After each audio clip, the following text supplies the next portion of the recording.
Salutations, kings and queens, salutations, and welcome back to the Electric Leaf, where it is our goal to help you nourish your mind, body, and chakras. So today I am in one of my Pri Del Rey exclusives, and I do love this dress. If you follow me on Instagram, then you saw me post pictures of me in this dress. And I love this dress because it is sustainable fashion. I take her my clothes that I don't like and she makes them into something that I love. So thank you so much for this dress. I love it. Thank you. I wanted to wear this dress in the video on the animal kingdom because it just reminds me, it puts me so much in the mind of being outside and just being out in nature. I have some tips. I put some tips together for you all to help you to receive your messages from the animal community. So my tip number one is to recognize that we're talking about the animal kingdom, but here they come, is to recognize that you yourself are part of the animal kingdom. And so it's very, very important for you to know how to speak to yourself and listen to yourself and actually take inventory of the communication that is going on with you inside of yourself in order to actually be able to accurately receive messages from the animal kingdom. Because honestly, the animal kingdom, they go strictly off of vibration. They are all about vibration. They're all about the sound and the way that the sound moves and the way that the sound flows and the movement of something. And so it's important to note that. What's the tone of voice that you speak to yourself or that you speak to others is going to be very important on the development of your clairaudience and your ability to communicate or receive those messages that are there for you from the animal kingdom. My tip number two, you see, it's all around. There went a bumblebee. So my tip number two is to recognize the animal kingdom that is around you. I know it's kind of easy to say, I don't have any animals around me, but no, we all have animals around us. So we need to recognize that ants, bees, flies, bugs, spiders, snakes, birds, everything. It's important to give respect to those that are around you and within your environment. Don't just, a pigeon. If a pigeon is in your environment, then it's important to actually notice their behaviors.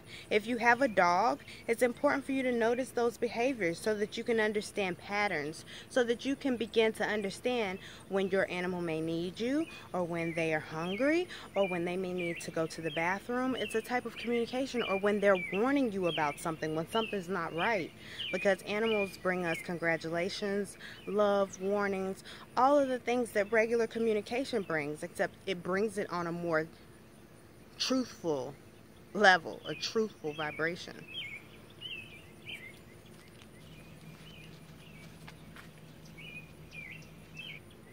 So that moves me into my next tip. Learn to recognize and appreciate those animals that are with you. And by appreciating them, that means that you watch them. So for me, for instance, there was a cat that started hanging around in my yard. I at first didn't really notice her or pay her much attention, but then we started to bond because every day around the same time we would end up in the same spot in the yard because we were both sun gazing. We were both somewhere calm and peaceful and quiet, and we were gazing at the sun. For those of you who don't go outside or who haven't experienced watching the sunset on a regular day-to-day basis, the sun does not set in the same place every day on your skyline. The sun sets in a different spot every day. And you'll notice this because if you sun gaze, you'll notice this because if you want to have direct contact with the sun, then you will end up having to move to different spots across your yard or across to wherever you are. And so as I'm making these transitions day to day, I'm noticing that so was she. And so we really started to bond. And then I also learned from her, there's a difference between nurturing your young and getting them ready, helping them to prepare themselves for being independent, for becoming their best selves.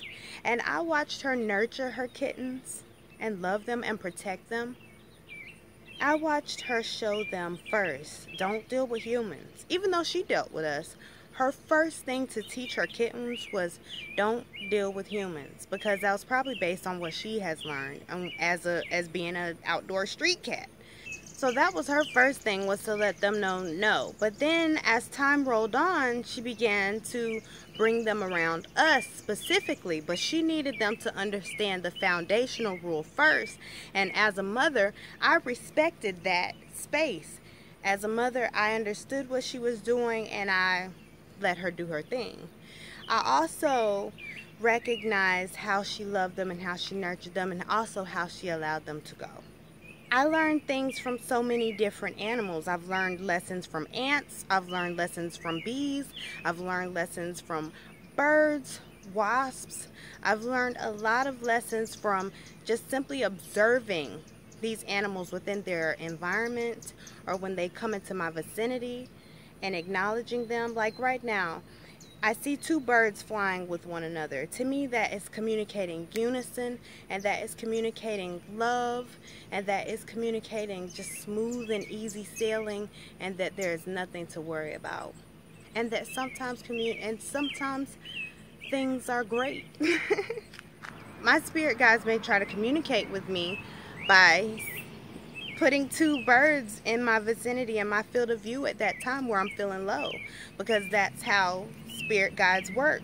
They speak to us through symbolism and through our environment. So that leads me back into the next tip that I have for receiving your messages from the animal community. You have to be able to recognize the frequency of which you're seeing something, or seeing certain animals, and the way you feel, and the way you feel when you see them. So if, like, woodpeckers speak to me. So if a woodpecker comes and they're banging on my window and it's 8 o'clock in the morning, and I know for a fact that I usually get up at 6 o'clock in the morning, then I know that woodpecker is coming and say, well, it's time for you to start the day. And it's time for you to get up and do work. The message of get on it, sis. If I see a woodpecker while I'm diligently working, then I know you're on track. They're so stunning, and they are so captivating when you see them. They are so beautiful, and they're so large. They're large birds. I hear a woodpecker now. And for me, woodpeckers tell me either that I'm doing something right or that I need to do more. You hear it? I don't know if you guys can hear it. It's in the distance. I don't know if you guys can hear it. It's in the distance, but anyway. But either way, they're important to recognize and respect. Gotta respect your feelings. The animal kingdom communicates vibrationally, and so for the Cancers out there, it's probably easier for us to receive our messages from the animal community, because a lot of us are so sensitive. They kind of understand beyond the words. Vibration, it doesn't lie. Being sensitive is a plus for us in this department, because being sensitive to frequency and vibration is how you're going to receive your most clear messages from this kingdom. Not to say that there aren't other people that are other signs that can't communicate with animals, because there are definitely a lot of people out there, regardless of their zodiac sign, who are just naturally gifted in the area of being able to speak to animals. Receiving messages from the animal kingdom is so important, because it's the truth. You can't hide from a vibration, versus whereas in communicating with humans can be a little bit more tricky than communicating with animals, because humans have the ability to put a face or a word on top of the vibration to kind of throw you off. Whew, it's hot. But I'm not complaining because I'd rather it be hot than cold. So that is what leads me around to my last tip. And it is, please, please, do not categorize all animals into either good or bad. It's important to understand that certain animals gain certain reputations by their counterparts, and that's the same thing as humans. All of us, black, yellow, red, white, all of us, we all have different stereotypes, but that doesn't mean that we are the stereotype. There are many exceptions. One animal that I have seen a lot that seems to be misunderstood a lot and quite often is the snake. Snakes are misunderstood. Wasps, they're misunderstood. Bees are misunderstood. Ants are misunderstood. But they are truthful. But it's based off of our behavior, or they're looking for something. Vibrationally, they're looking for food, sugar, some type of food source. Vibrationally, they're attracted to it, and so they come. And so we have to check our own frequency and our own behaviors. When you think about something that's attracting into your presence, you would say flies. Flies come. If we're having a barbecue or a cookout outside, we know we've got to bring something to cover the food because flies are coming. For the sweet stuff, for the nectars, the bees are coming because vibrationally they truthfully are just attracted, naturally attracted. One of the hardest things for the snake to overcome is the fact that it was included in the story of Genesis, and it made the snake look like something lowly and something that was not worthy of life in the upright form. But snakes can also come to tell us a lot of things. There's a lot to be learned in the behavioral patterns of snakes and different snakes as well.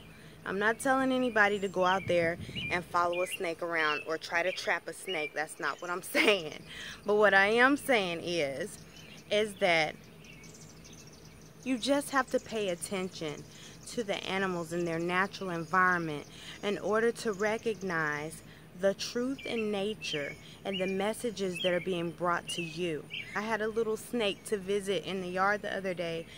I was just looking at this snake as it was sitting up and just looking, and it was just like she wanted to be brave and bring me a message. Now ordinarily I would have just grabbed a shovel and killed it, but I'm trying to really work on that aspect of myself with the snake. I'm trying not to be so hateful towards it because I recognize that it is a valid member of the animal kingdom as well. So it's gonna take a lot to get us over that story that was told in the book of Genesis. The fact that the snake is associated with being grimy or sneaky. The snake just doesn't have a good reputation. But when you think about the snake as in comparison to the spinal column, then now we're talking something completely different.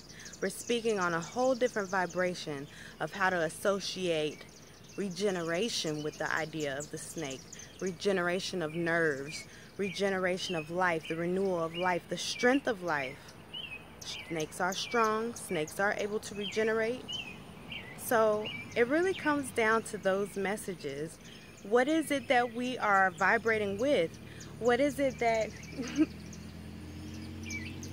what is it that we're vibrating with? What is it that we're paying attention to? How do we feel?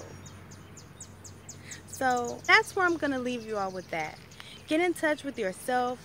Get in touch with the plant kingdom. Patterns can be noticed everywhere. When it comes to the plant kingdom, what do you got? You got patterns. Some people know that I'm standing underneath a walnut tree. I don't even have to tell them. Why? Because they recognize the patterns of the leaves. They recognize the signs. So, do yourself a favor. In order to communicate with the animal kingdom accurately and honestly, frequently and openly, learn to communicate with yourself first. You are part of the animal kingdom, and learn to appreciate the various kingdoms that are around you in all forms.